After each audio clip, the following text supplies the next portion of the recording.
Alright everybody, this is going to be a guide on Wasteland 3 quirks. What they do, which ones are worth taking, which ones to avoid. Let's get into it. Alright, so first we're going to take a look at no quirk. Nothing to say about this one. It's not good or bad, it just is. Next up is Blunderer. Melee damage plus 15%, critical chance negative 50%.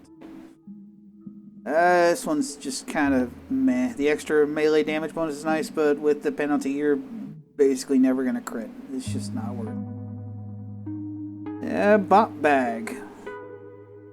Let's see, plus 6 armor, combat speed, negative 0.4. Plus 6 armor is great, early on.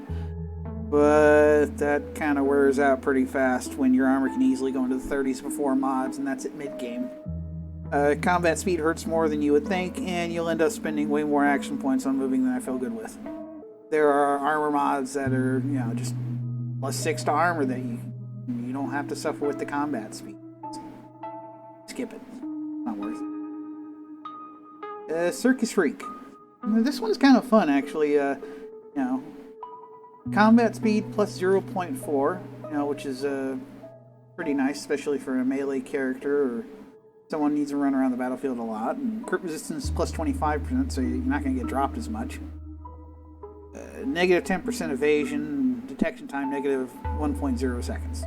Detection time, obviously you're not going to send a clown in as your sneak person. Evasion negative 10%, well, you should be using cover, but, that's not really huge. Actually, I like this one. It's pretty decent, and it could be fun to RP as a clown.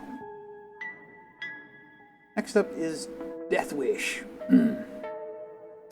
Plus 3 action points max, plus 3 action points. The extra AP is nice, but it's going to be kind of hard to use when you're dead. Which will be pretty much all the time with the amount of damage you're taking. I mean, you could argue that, a sniper could take this, and with 6 coordination, they could have 12 points and fire twice in a round, which would be really nice in the early game. But by the end of the game, you're missing out on a lot of bonuses from any armor you'd be wearing. You're basically missing out on like plus 15 to 30%, crit chance on armor that you could be wearing. So I don't think it's worth it, and I'd skip it. Doomsday Prepper. Alright, so with Doomsday Prepper you get status effect resist plus 35% and cannot read skill books. This quirk would be okay if Waste Roamer did not exist, but it does. Skill books are really, really powerful. They can save you quite a lot of points in the later game. Just skip it. It sucks. You want status resistance, take Waste Roamer. Lone Wolf.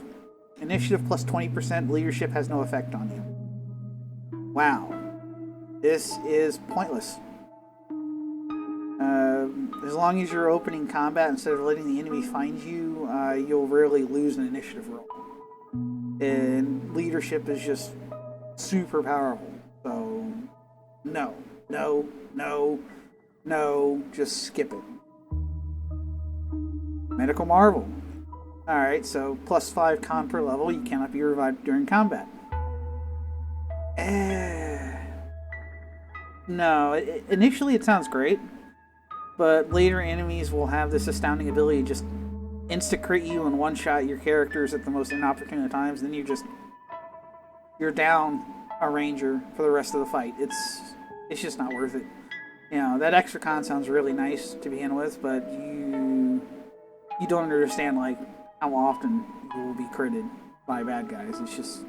It's stupid often. So, no. Just skip it, especially on the higher difficulties. Mime. Detection time plus 2 seconds. Con negative 10. Throwing range negative 0.5 meters.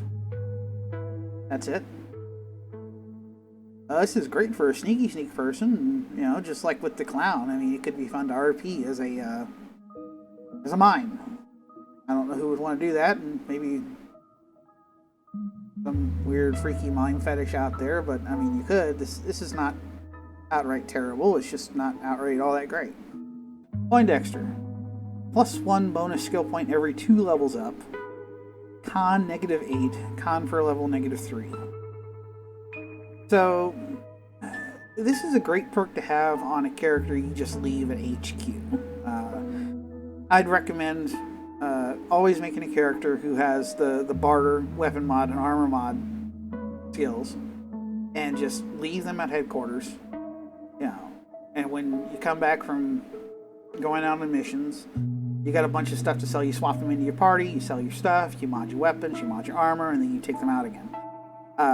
Having this quirk on them is not really going to negatively affect them because you're never going to take them out in combat. So the con negatives are whoopie-doo. But the bonus skill points will allow them to max out things like weapon mod, armor mod, barter, you know, earlier. So this is great on a specific type of character. Prospector. Occasionally find gold nuggets while digging. -1 quick slots. So this is a great quirk for those who really don't want to pick a quirk, but want to have a quirk. The chance to find gold nuggets is okay, but you have to remember to have this specific character do all your digging when you find hidden items. The -1 click slots is not really a big deal since you can freely change items in combat, so it's just kind of inconvenient. It's okay to take. Pyromaniac. Fire damage bonus, +25%. Electrosis damage bonus, +25%. 15% chance to catch on fire when using explosives. Or fire that I've noticed. That may be a bug, but it's something to keep an eye out for. I've had my character catch on fire when using a flamethrower. So I'd say this is a must-have for your heavy weapons guy who's using a flamethrower or an explosive expert using a rocket launcher. It's just too good to pass up for those characters. The chance of catching on fire is a little annoying, especially at the beginning when you don't have as much con.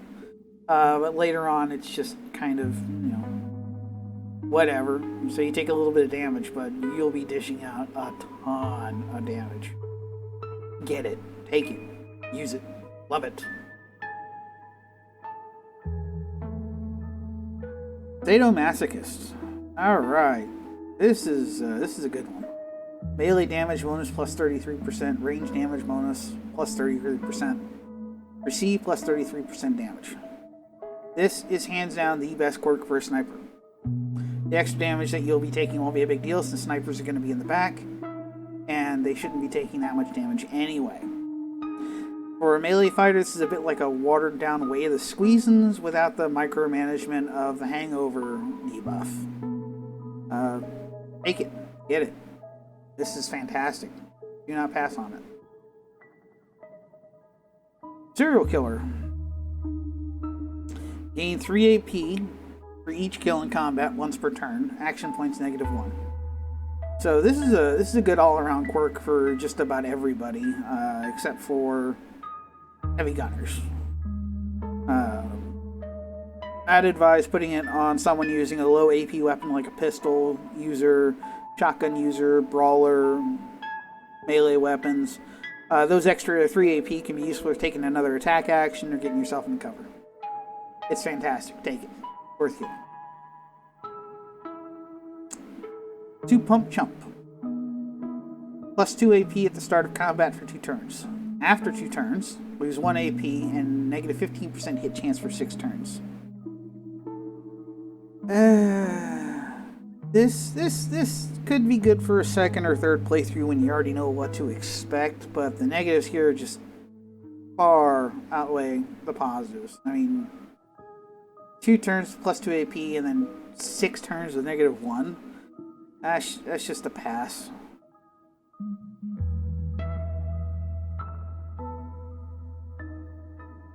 Next up is Varangian Blood.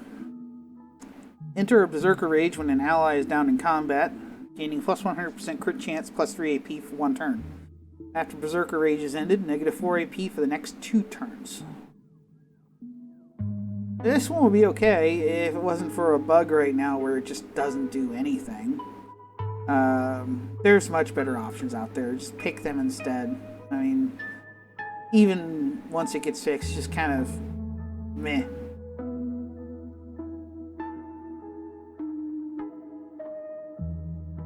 Waste Roamer.